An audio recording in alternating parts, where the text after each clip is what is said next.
Welcome back, Marlene. You know, when I was thinking about a lot of what we talked about over the weekend, but I just want to once again really express my gratitude to you. You put a lot of time into this, not just doing the podcast. We've done work together for several hours on this, but the thinking that went into it and helping us to develop it. So huge thank you for doing that piece with us. So we talked about a lot of things last time. One area we talked about was a little bit around practical ways that organizations can celebrate some of the amazing things. Last time we talked a lot about the many contributions of Indigenous people that we sometimes don't think about. I was thinking on the weekend too that Indigenous people by nature are very humble, and so don't often blow their own horn about things. And, you know, some of the things you told me about, I was like, how could I have lived all these years and not known it? So beyond some of those things, how do you think individuals and organizations, how do you think we can actually do a better job of recognizing the many accomplishments of Indigenous people? And you know, going beyond giving an honorarium to an elder, what kinds of things can we do to really recognize? You know, we've talked in the past about the contributions Indigenous people have made to the city of Edmonton, to the province of Alberta, to Canada, and to the world. And you're right. You know, one of our fundamental teachings is about humility. And we often grapple with that in our organizations around, you know, talking about our accomplishments. And so sometimes we hear about organizations doing something and people go, I didn't know they did that. I didn't know they were so successful at that.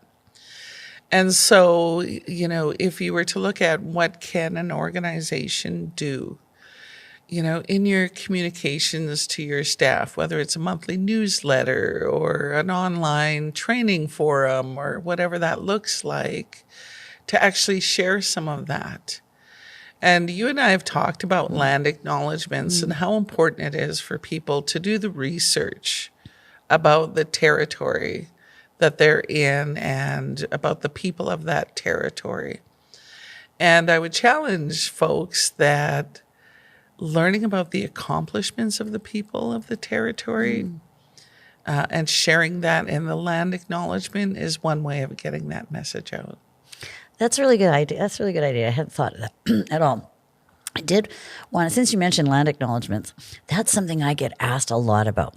People often ask me what should go into a good land acknowledgement, or they're nervous about it. They don't want to make a mistake. What advice do you have for people as they're building their own land acknowledgements? You know, I'm a big proponent of each person who has to do a land acknowledgement does their own research. You know, find out whose traditional territory are you on? Who are the people in that territory? What is their history? And I know that sometimes in different territories, it's very complicated.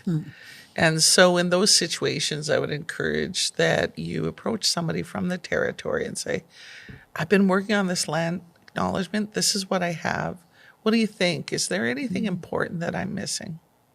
I really love that too, because, and you've given me this advice before, you know, when you're working with an elder, never be afraid to ask. Don't jump in if you don't know, ask. And I've yet to meet an elder that isn't happy to share their knowledge. So thanks for that.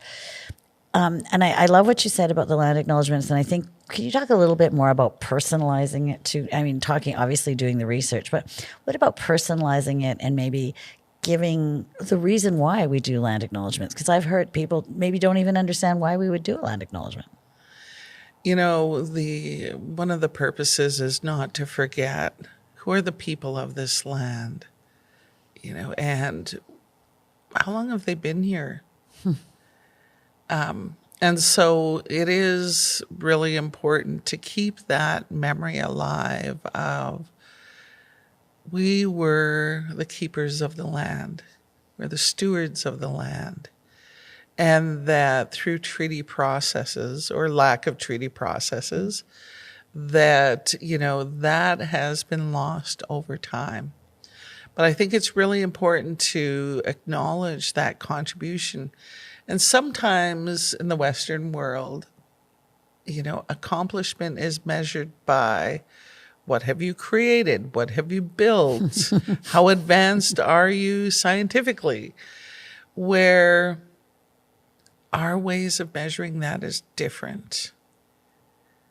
That, respecting the earth and everything on it is our goal.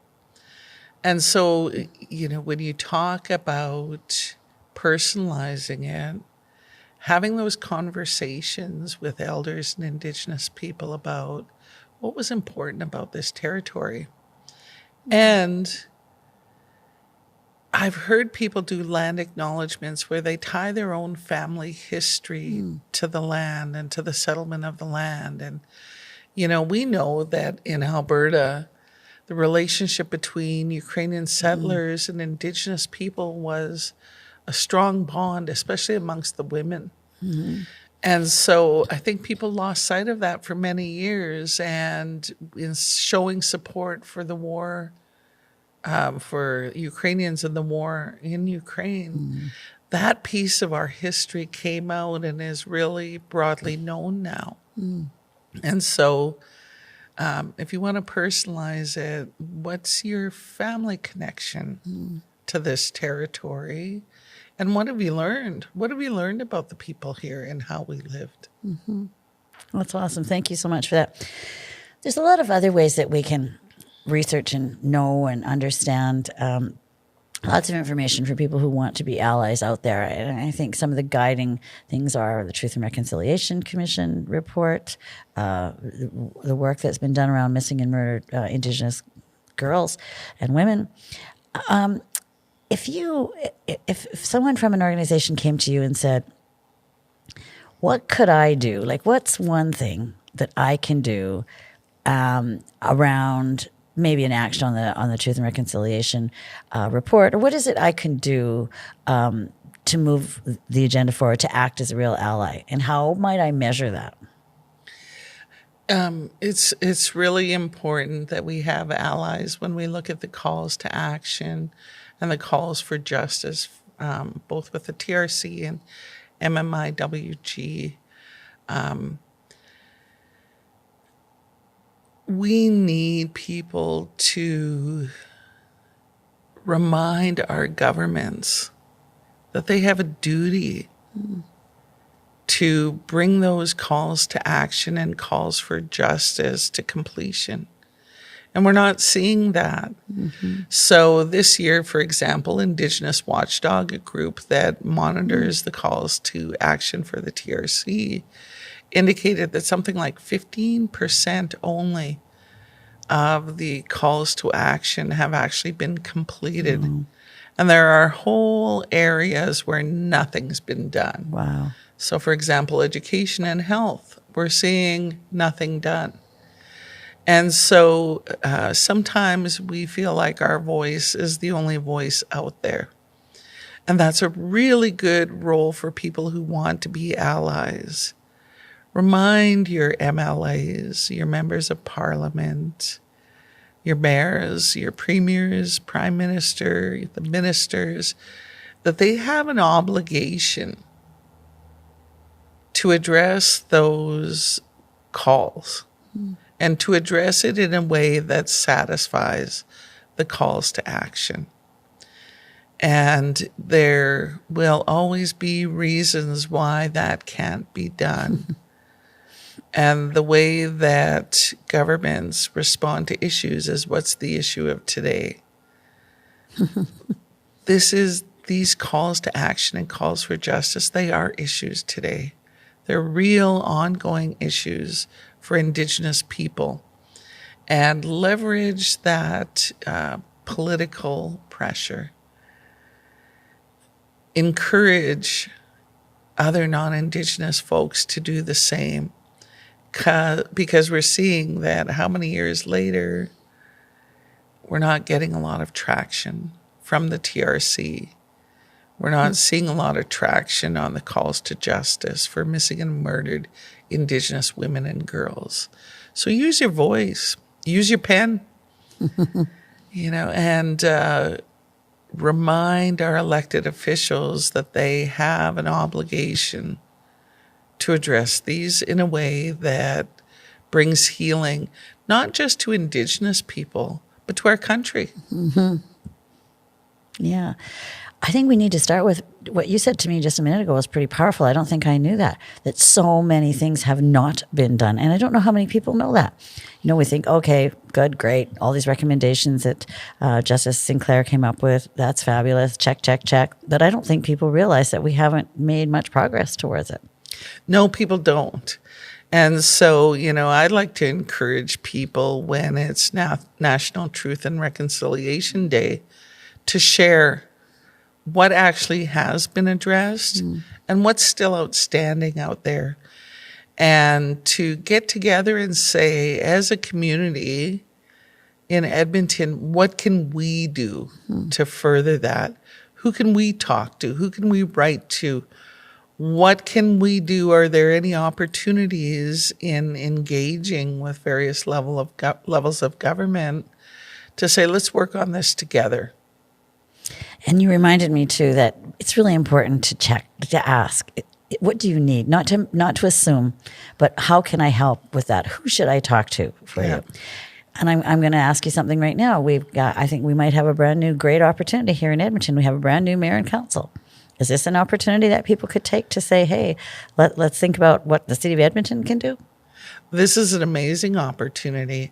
And especially when we look at organizations like yours, who have networks and partnerships with other groups to say, okay, we're gonna take some leadership here, and we're gonna bring the community together with the Indigenous community and with those newly elected officials, and say, how do we work on this together?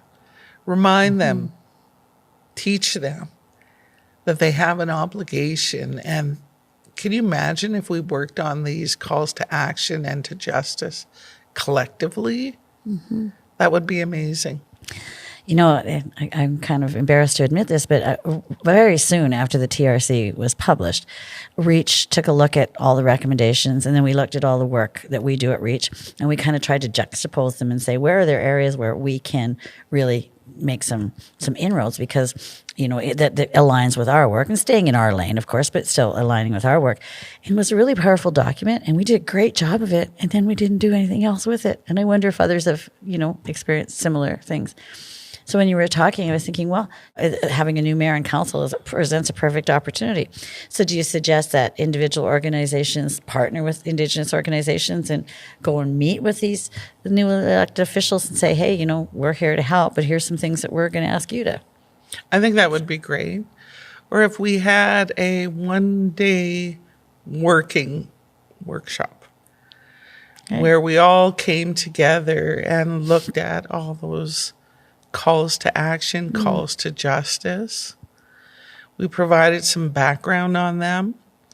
And then we intently put our heads together with each other and those elected officials to say, what can we do to move this forward collectively? What are some of the things that we can do? I think that would be amazing. And I don't know of many groups who've done that, or many governments who've done that. And, I would think this would be something that newly elected officials would welcome, because maybe they don't know where to start either. And maybe they're struggling, wanting to be allies. My mind was working really fast here. I was thinking, this sounds very much like a job for NCSA and REACH to do together. So let's hope that. So now I'm going to switch gears on us just a little bit here. And I want to talk a little bit about working closely with elders and knowledge keepers. And what does respectfully working with elders and knowledge keepers, what does that look like? I mean, we had an earlier discussion, one of the earlier episodes, where you cautioned us not to just drain the resources of Indigenous organizations, because there are people in your own community who still need the teachings and learnings too. But what can we do to really respectfully work with the elders? Because honestly, we need the elders to guide the work of those of us also in non-Indigenous organizations. We can't go on this path alone. So what help us understand what the best way to do that is. A lot of organizations will bring elders in an advisory capacity. And I think that's really meaningful if there's follow-up to that. And I think that working together within the community to say, okay, this is how elders survive. They survive on faith. Faith that if they're doing creators work, that they'll be called on and that people will understand that you can't put a blanket in a gas tank. I love that. That they need to be supported, not just financially, but if they're ceremonialists, they need to be supported in terms of helping them with the real physical work to conduct their ceremonies. And I think that engaging with elders, you need to think about who their commitments are to. And this really struck me hard during COVID because organizations were calling on the elders, governments were calling on the same elders, community members were calling on the elders, other communities were calling on the elders, and they were exhausted. And so just being mindful of the time that you have, what are you trying to get out of them? You know, if you want them in an advisory capacity, then what are you going to ask them to advise on? And what are you going to do with that? And how are you going to report back to them? You know, if you're looking for those cultural teachings, again, be mindful that there's a time frame for that. And so, you know, what do we need to do to take care of the elders while they're with us? You know, we have some that are diabetic. Do we need to feed them? Do we need to give them breaks? Do we need to make sure that we're listening, we're hearing them? And if you're looking for that ceremonial piece, I always encourage, please create opportunities for Indigenous people who don't have the opportunity to learn, maybe because they don't have a vehicle to get to ceremony, or they don't have the money to buy the cloth or the tobacco. And so, you know, to ask yourselves, who will benefit from this knowledge? Yes, us as an organization, but who else can benefit from it? That's great. You also, I don't know if it was right after COVID or not, but you, NCSA, published a beautiful book on working with elders. How would people get access to that? I think there was a lot of great information in that. So we, out of our head office here in Edmonton, we do have that magazine, and we've done several reprints of it. And it's a number of elders from different cultural and language backgrounds who really talked about what it means to take care of elders.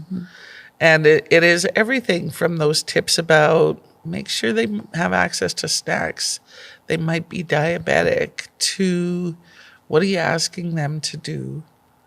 And anyone who wants it, happy to provide it to them.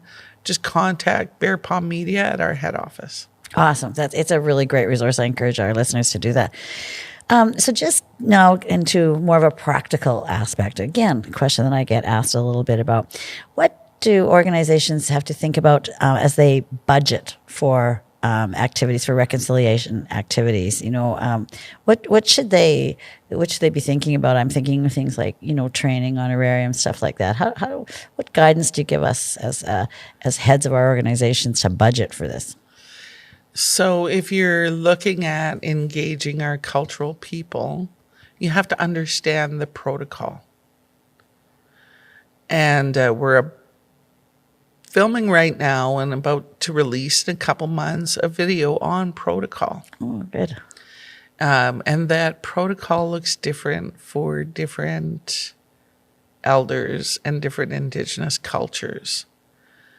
But there's a hard cost to protocol. You know, some elders might want cloth or ribbon. Then there's tobacco. Some might be looking for a medicine. And then others, there is a gift. There's always a gift when you engage with elders. And so putting some dollar value to what that is. And the gift is always, what does what you're getting mean to you? What's the value to you? Keeping in mind that elders won't say, well, I had to drive 2 hours to get here, and that's a lot of gas that I burned through, and I got to pay for my meals. They'll never say that. But think about that. What's the cost to them for what they're doing?